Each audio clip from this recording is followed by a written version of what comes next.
Digo, si nos ponemos a pensar en el fin del mundo, casi siempre nos imaginamos, explosiones nucleares masivas o un asteroide gigantesco, ¿no? Claro, el típico escenario de Hollywood. Exacto. Pero en el año 2040, al menos en la historia que vamos a analizar hoy, el colapso no llega con fuego desde el cielo. Llega con una burocracia súper asfixiante, con muros térmicos que literal no puedes cruzar y con un algoritmo frío que decide que, pues, la empatía es un error matemático. Un error que el sistema tiene que purgar. Es una premisa súper oscura. Totalmente. Y muy bien, vamos a desempacar esto. Porque la sesión de hoy es una inmersión profunda en la novela de ciencia ficción La Quinta Humanidad, La Amenaza Arconte, que escribió Víctor Arturo Rivera Muñoz y se publicó en 2026. Una obra que la verdad no te suelta desde la primera página. Sí, está cañón. Tenemos sobre la mesa los extractos principales del libro y nuestra misión de hoy es desentrañar esta trama. Queremos entender cómo una distopía de crisis climática y fronteras extremas de repente choca con una amenaza cósmica. Vamos a hablar de evolución genética, telepatía y, sobre todo, esa lucha entre la compasión y la tiranía intergaláctica. Y fíjate que es un terreno súper fértil para analizar. Porque si conectamos esto con el panorama general, la brillantez del libro no está en las batallas espaciales o los rayos láser, que sí los hay y son geniales, sino en su crítica sociopolítica. Ajá, usa todo este tema alienígena casi como un espejo. Exactamente. Usa la invasión extraterrestre para hablar de nuestras propias divisiones, de la corrupción humana. Es un libro que te hace cuestionar muchas cosas sobre cómo funcionamos como sociedad. Y para empezar a pintar este mundo, la Tierra en 2040, según el autor, básicamente se oxidó. Está fragmentada por economías de guerra perpetua. Pero, a ver, antes de clavarnos en esto, hay que poner una regla de oro para la plática de hoy. Súper importante aclararlo. Sí, porque la novela describe una hipermilitarización en la frontera de México y Estados Unidos. Habla de muros térmicos impresionantes, enjambres de drones letales, todo eso. Y queremos dejar clarísimo para quienes nos escuchan que estamos describiendo exclusivamente la ambientación de ficción del libro. Cero posturas políticas sobre el mundo real. Exacto. Nada de políticas fronterizas reales. Solo estamos desmenuzando la historia que se inventó el autor para el año 2040. Y es justo en este desierto del norte de México, en este escenario tan brutal, donde conocemos a nuestro protagonista. Santiago Rivero. Así es, Santiago es un médico cirujano brillante. Tiene apenas 28 años. Y el cuate está en una encrucijada brutal. Podría irse a trabajar a un hospital privado de lujo o usar su título para irse a Canadá a un refugio climático. Que sería lo lógico en ese mundo. Claro, salvar su propio pellejo. Pero decide irse por el camino más difícil. Se va al desierto a montar una clínica clandestina para ayudar a migrantes que literal se están muriendo de deshidratación por el clima extremo. Y no solo luchan contra el calor, luchan contra las máquinas. El libro describe que la frontera está vigilado por drones autónomos, inteligencia artificial pura. Y hay una escena que es el gran detonante de todo esto. Uf, esa escena es desgarradora. Santiago está atendiendo a un grupo en medio de la noche y los detecta un enjambre de estos drones. Y lo loco es que no usan balas, usan, pulsos sónicos. Son unas frecuencias bajas que te incapacitan el sistema nervioso. Te tiran al piso, básicamente. Sí, pero uno de los hombres que venía ahí, un anciano, tenía una arritmia. Y el pulso sónico le provoca un infarto masivo. Santiago, desesperado, le pide ayuda médica al mismo dron que los atacó. Y la respuesta del sistema es lo que te hiela la sangre. Totalmente. El dron lo escanea y con una voz robótica dice algo como signos vitales nulos, clasificación, baja prioridad. Y se va. Sigue ese patrullaje como si nada. Y fíjate, lo fascinante aquí es que el sistema no odia a los migrantes. O sea, no hay maldad en la máquina. Simplemente hay una indiferencia absoluta. Eres solo una variable logística, un estorbo en la hoja de cálculo. Exacto. Y por eso la lucha de Santiago no es nada más contra las máquinas que disparan. Es contra esta deshumanización gigante. El sistema ve que Santiago está salvando vidas, donde el algoritmo decía que la gente debía morir. O sea, les arruina la estadística. Tal cual. Santiago se vuelve una anomalía operativa. Y como el sistema no puede tolerar eso, lo capturan y lo mandan al Centro Binacional de Procesamiento Humano. Pero a ver, yo pensaba cuando leía esto, es que es como un algoritmo de redes sociales de hoy en día, súper frío, pero aplicado a decidir quién vive y quién muere. Es una analogía perfecta. Funciona exactamente igual. maximizando eficiencia sin importar el costo humano. ¡Qué locura! Y bueno, tú piensas que ahí se acaba la historia de Santiago, encerrado. Pero la novela hace un corte espectacular y nos lleva hasta Nairobi, a la sede de la ONU. Y ahí entra un personaje clave, Dana Whitmore. Sí, una funcionaria de altísimo nivel. Dana reúne a 37 científicos jóvenes en secreto y les suelta una bomba increíble. Les dice que ella en realidad no es parte de nuestra humanidad. Les dice que ella pertenece a la primera humanidad. O los primordiales, ¿no? Exacto, los primordiales. Resulta que esta especie ha vivido escondida bajo tierra por 240.000 años, porque sobrevivieron a un ataque alienígena en la antigüedad. No inventes. Es que ese giro te cambia todo el libro. Y la cosa se pone aún más loca, porque Dana les explica a estos 37 jóvenes y a Santiago, que por cierto lo rescatan de la prisión y lo llevan ahí, les explica qué son ellos en realidad. Y la revelación los deja helados. Claro, les dice que fueron modificados genéticamente antes de nacer.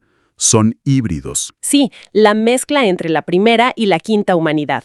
Tienen una marca física súper particular, ¿te acuerdas? Ajá, todos tienen un mechón de pelo blanco o un lunar blanco. Exacto. Pero lo importante no es lo físico, es lo que esta genética les permite hacer. Ellos son lo que la novela llama enlaces humanos. Y aquí es donde se pone realmente interesante la ciencia ficción del libro, porque estos enlaces humanos pueden comunicarse telepáticamente. Pero no es que se manden mensajes de voz mentalmente, ¿verdad? No, no es como usar un radio. Tienen una resonancia psíquica.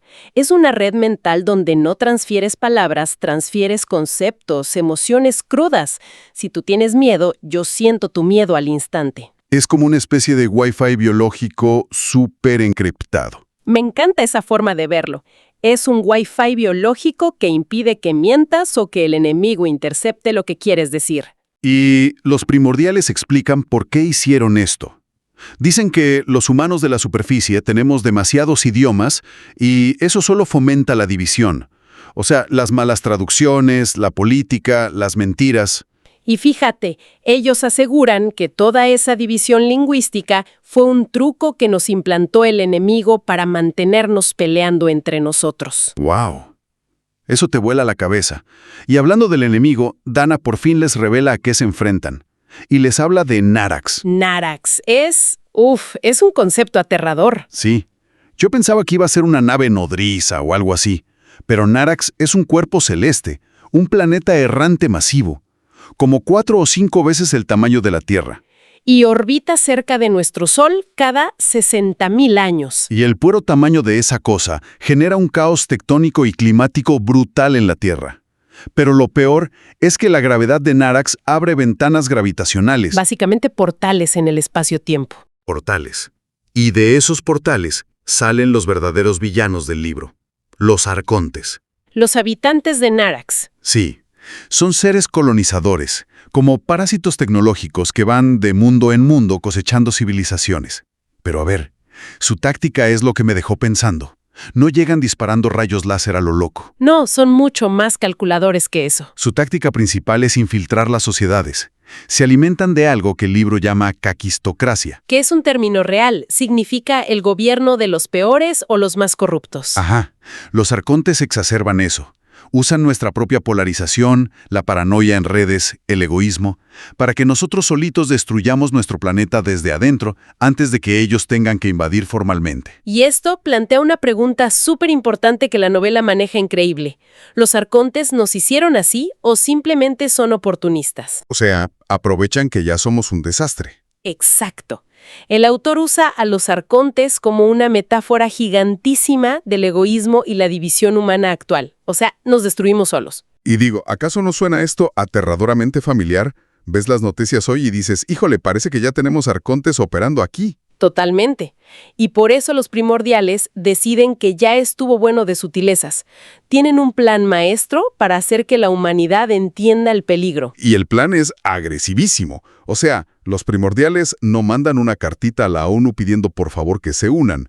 Ejecutan un desarme forzado. Es una operación relámpago a nivel global. Despliegan 3.000 naves antigravedad, las famosas ETRA, y en cuestión de horas, literal, derriten y neutralizan 1.520 bases militares y silos nucleares en todo el mundo. Y lo hacen sin causar bajas masivas, solo destruyen el armamento. Les quitan los juguetes peligrosos para obligarlos a sentarse a escuchar.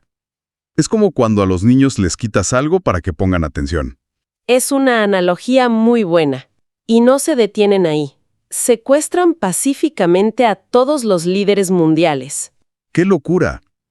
Los suben a las naves y les muestran la órbita de Narax, los datos innegables, y les dicen, o eliminan las fronteras y forman un Consejo de Defensa Planetaria o nos morimos todos.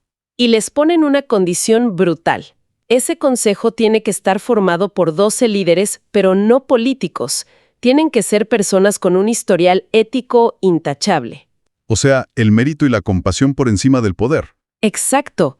Filosóficamente es fascinante. Los primordiales están apostando por la desobediencia al poder ilegítimo.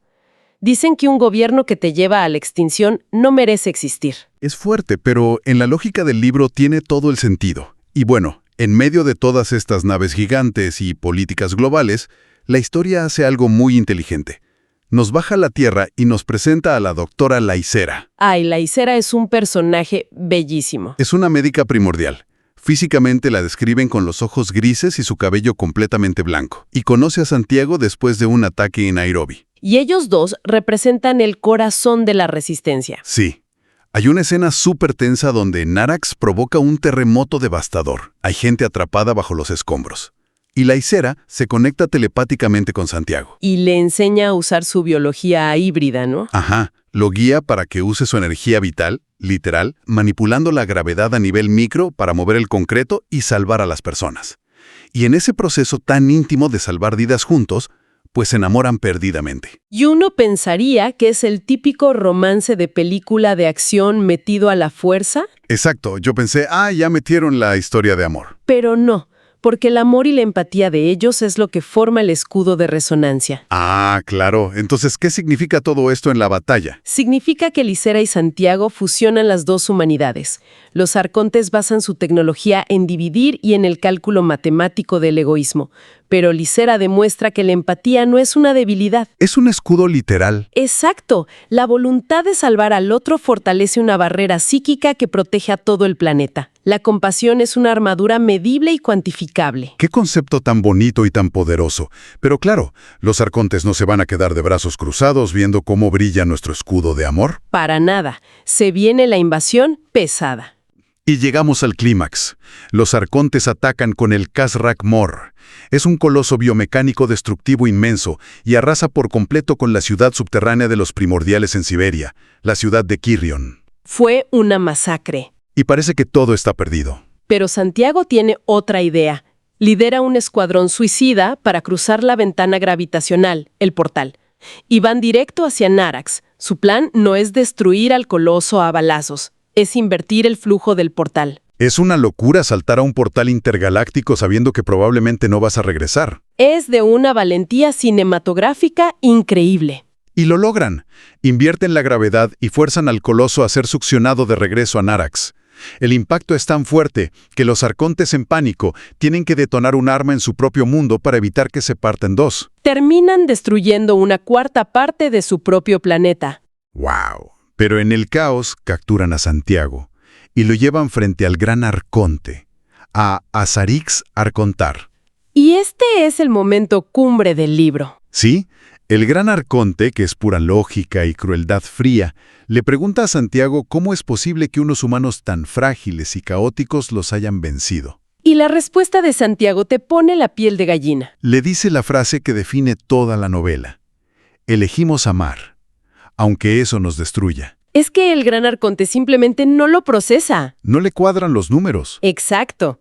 La novela postula que las civilizaciones basadas puramente en la lógica y eficiencia siempre van a colapsar ante la variable impredecible del libre albedrío y el sacrificio. Porque la empatía rompe sus algoritmos egoístas. Tal cual. El amor es la variable caótica que los arcontes nunca pudieron predecir.